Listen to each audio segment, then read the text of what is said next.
नाजरीन, आज हम आपको बताते हैं फौजी जनरल बनने का गलत तरीका। आप एफएससी फर्स्ट क्लास पास करके पाकिस्तान मिलिट्री एकेडमी नामी फैक्ट्री में चले जाएं।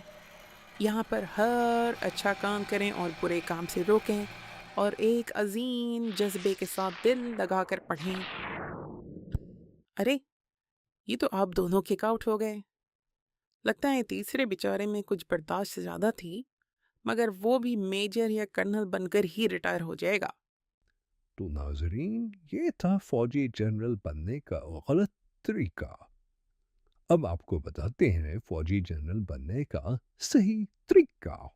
एफए थर्ड डिवीजन में 5 से 10 साल लगाकर पास करें, और अगर फिर भी फेल हो जाएं तो और भी अच्छा है। स्कूल में बदमाशी का अच्छा रिकॉर्ड होना ज़रूरी है। अगर स्कूल में दूसरे बच्चों के लंच और पेंसिल वगैरह चोरी करने का रिकॉर्ड हो, तब तो बल्ले ही बल्ले।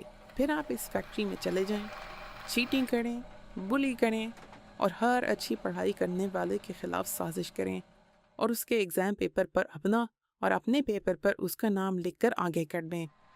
फिर यकीनन आप जनरल बनकर ही बाहर निकलेंगे। लें जनाब, जनरल बनने की बहुत मुबारक हो।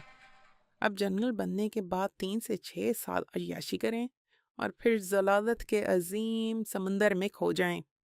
तो देखा नाजरीन, ये था फौजी जनरल बनने का सही तरीका।